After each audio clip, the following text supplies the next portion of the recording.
Hello, my name is Ashvan Doyan. I'm in the Student Affairs Office and I work with our international students. A number of you are seniors and considering doing some sort of work in the United States after you graduate. So I'm here to talk to you very briefly about the Work Authorization Program. Work authorization for students on F1 visas is done through a program called OPT. OPT stands for Optional Practical Training. There are a couple of other programs for work authorization, but most of them do not apply to our students who are graduating.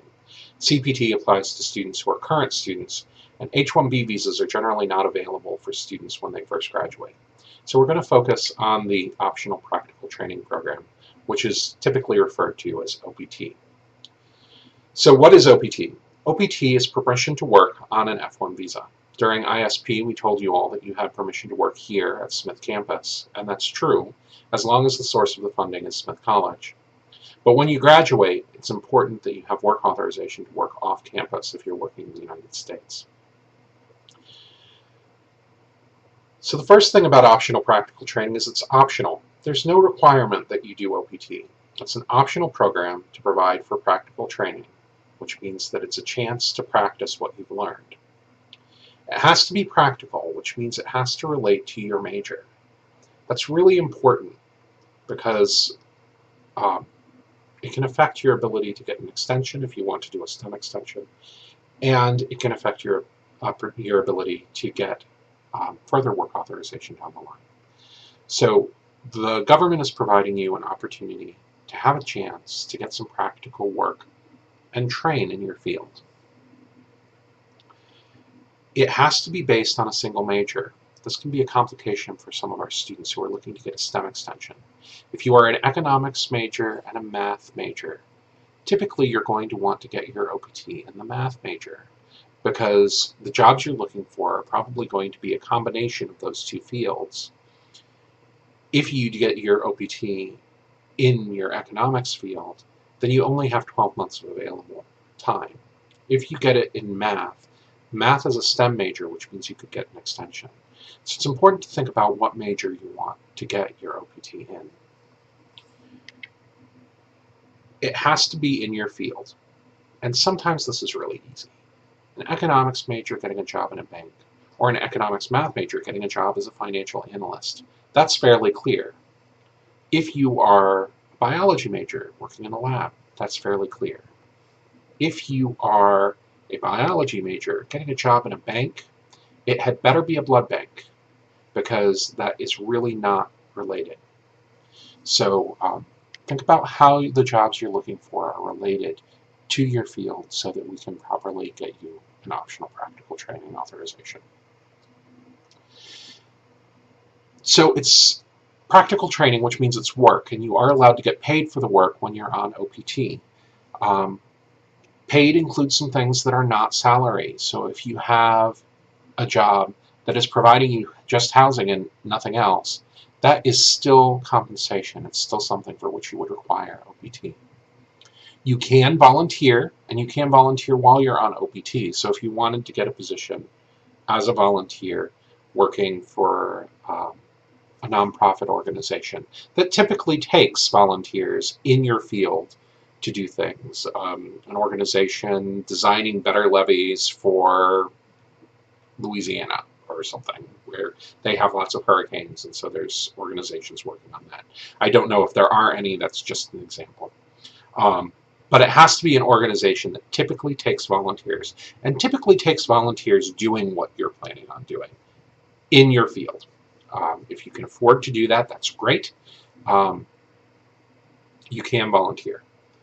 So OPT is available for full-time work, that's 40 hours a week, for up to 12 months, and that's a cumulative amount, which means that you have 12 months total, and if you did a pre-completion OPT, then you used some of that time. That's why so many of our students choose to do CPT rather than OPT in the summers after their sophomore and junior years, so they still have that full year. So when you're applying for OPT, you're applying for set dates. You set those dates yourself, but you have restrictions on when they can be. It can't start for post-completion graduation, for post-completion OPT. It cannot start earlier than the day after graduation. And it cannot start later than the end of your grace period. So you may remember during ISP we talked about the grace period that happens when you graduate. You have 60 days following graduation that you're allowed to remain in the United States. During that 60 days, you can apply for OPT. You are allowed to apply for OPT right up until the end of that time. Please do not wait until the end of that time to apply for OPT.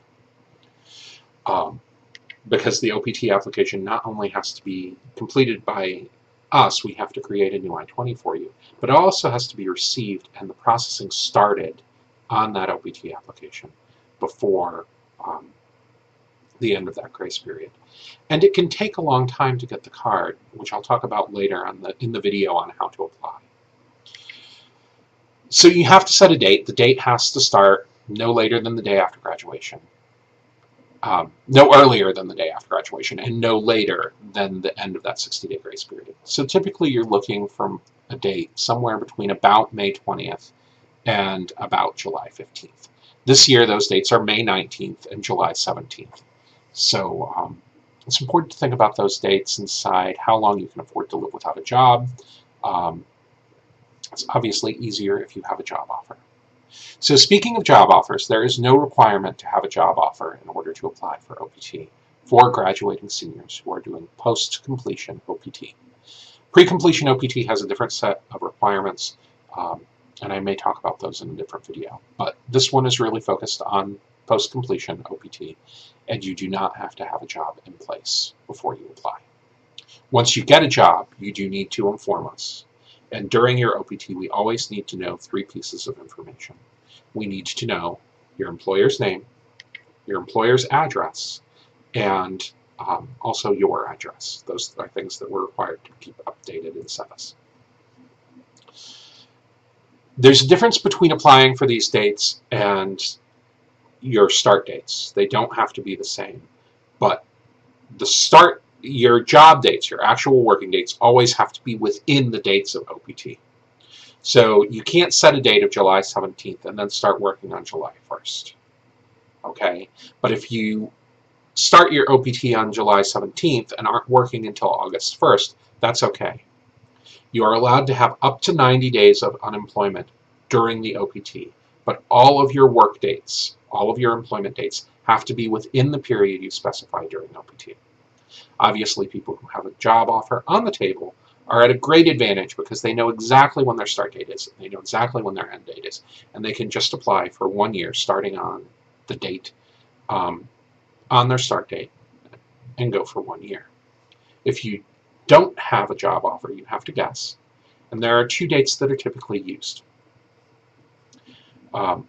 Often, the first full week of July will be selected because you want to, many employers will want you to start at the beginning of the month. Or the very latest date will be selected, which is July 17th this year. It's always somewhere between the 15th and the 20th. So those are the 2 dates that are most often picked by people who do not have a job offer on the table. You're allowed 90 days of unemployment, so you could potentially not be employed until the beginning of October.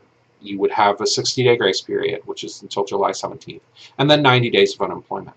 But that means that you're only going to have 9 months. The time during which you are not employed is still used up. It states that you were allowed to be working, you just weren't. So some students will qualify for an extension. If you're in a STEM field, that's science, technology, engineering, or mathematics, then it's possible to get an extension on your OPT as long as your OPT was granted on the basis of that major. This is important because you don't want to be an economics major working in a bank who also is a math major and have picked economics as your major. Economics is not STEM, math is. So if you're a financial analyst and you picked math, you can get a 17-month extension.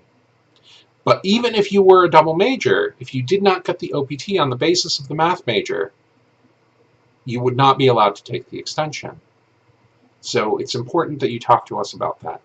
We're usually pretty good about catching that, but it's important for you to be aware of it too. If you're a double major in a STEM field, you want to make sure that we know that that's the field you want to apply for your OPT on.